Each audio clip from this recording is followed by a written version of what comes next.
When you think of train travel in France, your first thought will probably be the iconic high-speed TGV units, crossing the country at up to 320 kilometers an hour. But what if I told you that France has another international high-speed train that you've probably never heard of? This is the TER 200, connecting the city of Strasbourg to Basel in Switzerland. Join me for a high-speed ride through France and Switzerland in this beautiful first-class train.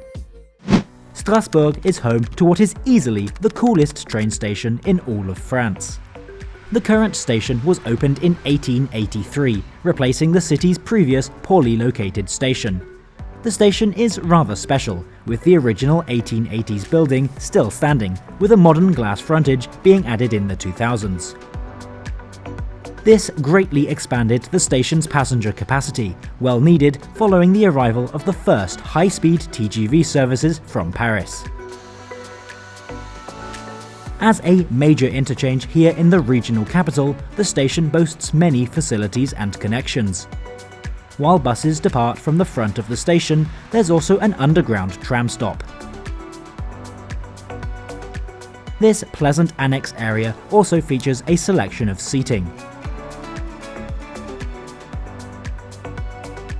Heading to the original part of the station, we're met with a grand main hall, a stark contrast from the modern facade.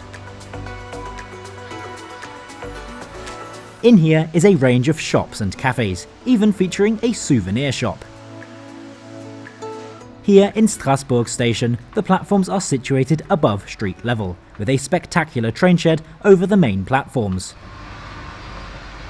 Almost all trains here are operated by SNCF, France's state-owned railway operator. And as France's 7th largest city, it sees a frequent service to Paris, with the company's iconic TGV. There's also a showing from Germany's high-speed ICE trains, running between France and Germany. Strasbourg also sees a good regional service too.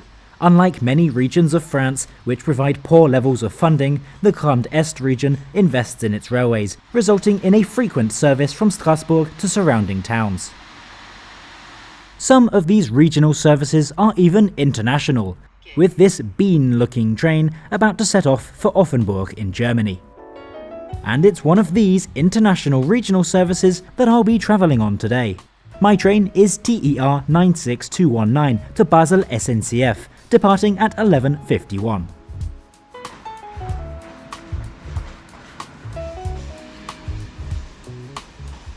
This is the TER 200 service, dating back to 1991. The introduction of these powerful locomotives, nicknamed the Siebig, revolutionized rail travel on the line, increasing travel speeds and frequency, while the popular Corail carriages introduced exceptionally high standards of comfort and luxury, which we'll get to soon. Some of these trains even travelled as far as Brussels, before these useful international links were abolished in 2016. This was the first high-speed regional train in France, running at up to 200 kilometers an hour on upgraded tracks, matching the internationally accepted definition for a high-speed train. It's not a common feat in Europe. I'm travelling in SNCF's marvellous first class, set up in an alternating 2+1 layout. As there are no seat reservations, I'll sit here in seat 95, a forward-facing solo seat. Today's route sees us heading south along the Strasbourg to Basel line, running not far from the border with Germany. We'll serve the major city of Mulus before crossing into Switzerland. Journey time is 1 hour 17 minutes, covering 143 kilometers. Departure is on time, the train pulling out of Strasbourg at 11:51. On the way out of the city, we pass the main depot for the region, with various locomotives on show, including the classic broken nose design shown here. So the interior design here on the TER 200 is really something quite special. The seats are outfitted in a bold yellow design, with warm lighting and wood panelling, complementing this colour to produce an interesting vibe. I quite like it, but let me know what you think of this in the comments. These seats are really comfortable. There's a lot of padding and they have a relaxed sitting position. There's even a full-width separate head cushion. The French Corail carriage is known for its high standards of comfort, and it's certainly no mystery why. Here in first class, all seats recline. This is done by sliding the seat base forwards. And be prepared to give it a bit of effort, as this system was a little stiff. Legroom is pretty good, and indeed more than enough for this short trip. Also down here was a seatback pocket for smaller personal items.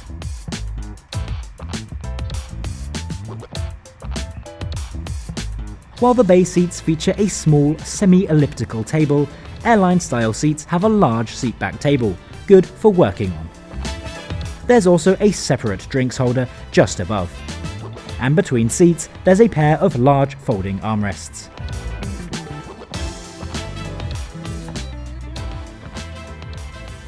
Only a few minutes out of Strasbourg, we're already close to our top speed of 200 kilometers an hour. This speed is possible due to the line having a particularly straight and direct route, as well as the absence of any level crossings posing as a safety hazard. The limited TGV services along this route are even authorised to travel at 220 kilometers an hour. And now, emerging from the overgrowth is our first station. This is Silista, a small town featuring an interesting blend of French and German heritage, reflecting the region's history under the control of the two nations.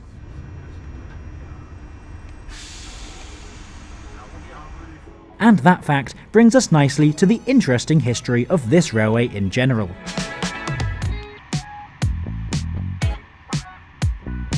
You may notice that we're driving on the right-hand track. You see, despite the rule of the road in France being to drive on the right, French trains typically drive on the left-hand track. This line was opened in 1840, before the standardization of railway running direction in France. Plans existed to convert the line, matching the important Paris to Strasbourg railway, but by 1870, control of the region was in German hands. Germany's railways drive on the right-hand side, and while the region is now under the control of France again, the track directionality never switched back. This is our next stop, Kulma.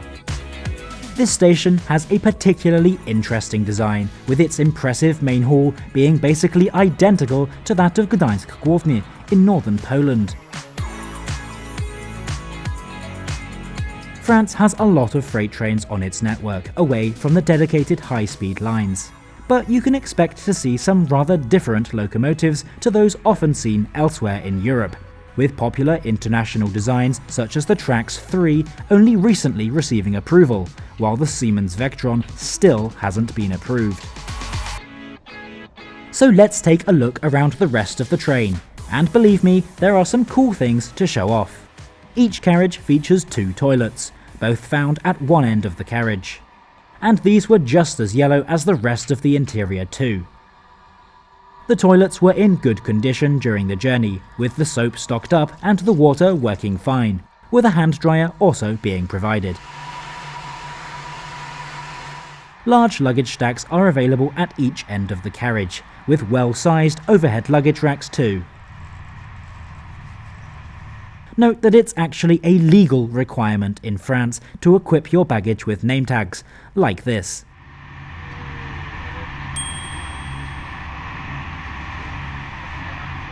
Second class is in a 2+2 layout, featuring similarly comfortable seats in a less bold blue colour scheme. One carriage also features compartments for 8 people. Compartments are always a great feature to have on a train, but these are just too cramped. Back here in first class, there are a few more things to cover. By the wall, you'll find European-style power sockets behind this yellow hatch. Note that not all seats have access to a socket though, so be sure to choose your seat wisely when boarding. Between windows, there are coat hooks. Above this are individual reading lights, though these weren't working. There are also sunblinds to cover the entire window, useful on pleasant days like this. Though unfortunately, as is often the case with SNCF trains, these windows were not very clean.